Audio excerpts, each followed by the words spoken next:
Good afternoon, ladies and gentlemen, and thank you for joining me for another video. Joe here with Twofold Gun and Armory, and in today's video we are going to be talking mostly about triggers. I'll also be going into a detailed inspection of the LR308 that SDI sent me, and kind of what I'm looking for. That being said, this is an assignment for SDI's Modern Sporting Rifle Elective FT217.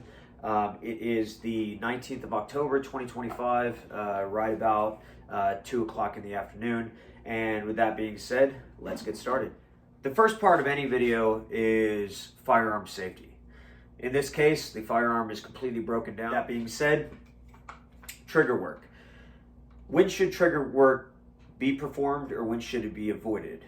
And the answer is trigger work should be performed when parts go bad. With how many different options are out there for AR trigger, therefore outside of just basic replacements, I don't feel that trigger work is necessary, and improper modification of any trigger on any platform really is should be avoided due to both legal and safety reasons. So some of the problems that can occur if you should improperly modify a trigger: you run the risk of legal problems, safety problems, and you can hurt yourself, others, and it possibly even leads to death.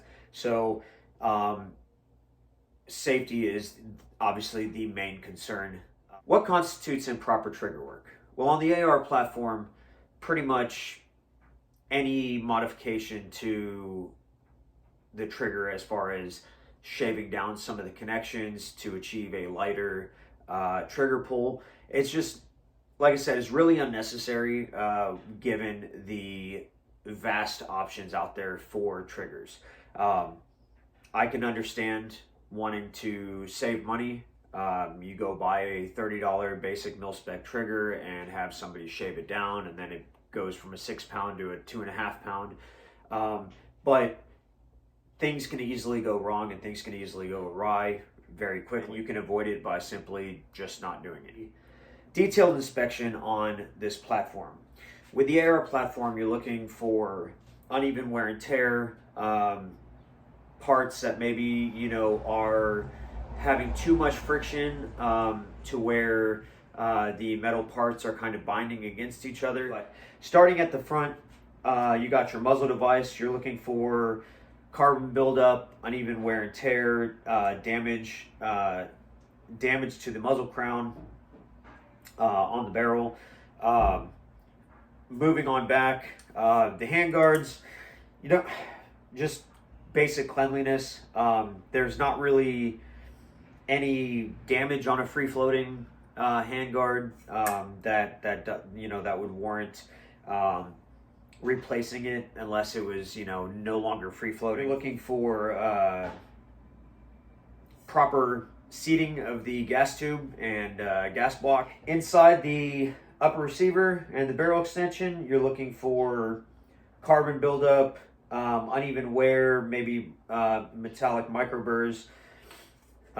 You are looking at the feed ramps, making sure they line up, making sure there's no wear and tear on the uneven dings and gouges in the metal, to make sure that your firearm is timed correctly and feeds correctly. Inside the bore, you're looking for carbon fouling and buildup, and maybe some hot spot areas of rust. This is a brand new barrel, so there's none of that in there. And then just operation of different parts. You got your ejection port cover. That works good. Forward assist works. As far as lubrication, this is a very big part that's metal on metal. So you want to make sure when lubricating your rifle that you put a thin layer on here and up in that rail. On the bolt carrier group, you're looking for any kind of damage, dings, fouling, proper operation. You can check your trigger or your firing pin protrusion, operating the bolt within that carrier group, and you can check the gas rings by placing it on the bolt face, and if it falters under its own weight, it's time to replace those. Moving on to the buffer and spring. Really, you're just looking for that spring tension. Make sure it's not, you know, kinked or having issues, build up, any damage to any of these. I've personally never seen these get damaged. If they do, it's easier to just replace because they're like $5. The buffer, same thing. I've never seen any mechanical issues arise from here. Maybe if the firearm's not taken care of properly, you can see some, you know, rust start forming, you know, because it is metal. But you're just looking for any, you know, any kind of damage like that, any buildup. Moving on to the lower, you want to make sure that everything operates correctly as it should. One of the big things is the safety in the disconnector system. So you want to make sure that when it's on safe, the safety works, and when it's not on safe, the safety works as it's designed to. As far as the disconnector, you want to make sure that you can't pull it, get any kind of, you know, having it jarred loose. How it's connecting to that hammer, keeping it away from the firing pin. So moving on back to the buffer tube and system, you're looking to make sure that the inside's clean there. Like I've said in previous videos, I've had issues with this pin coming out. I can pretty much pull it out by hand. This safety pin on this adjuster lever. So the last part of this video is what I believe is the easiest and the most difficult part on this platform for repair and alteration.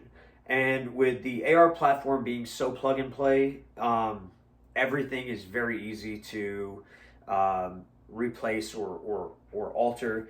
But if I had to choose one, it would definitely be the handguard.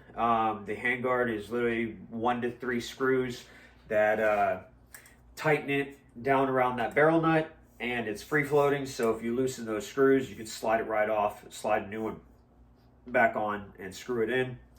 The hardest part, I would say, would be the feed ramps or the chamber, but specifically the feed ramps. If your firearm is not timed properly and those feed ramps on the barrel extension are overlapping the feed ramps on the upper receiver, you're going to introduce undue tension when that round is being pulled out of the magazine and trying to be fed up into the chamber, because it's going to catch that lip, and it's going to not only damage the actual projectile of the round, it could damage the casing, which could cause safety issues, as well. It's going to cause accuracy issues, because now there's grooving in that projectile that's not going to certainly not going to help it stabilize in flight. So that's a big one that can cause a lot of issues. With that being said, thank you all for watching this video. If you're still here, be sure to like, comment, subscribe. Leave your thoughts in the comments. I love reading each and every one of your comments and responding in kind. And I'll see y'all next time.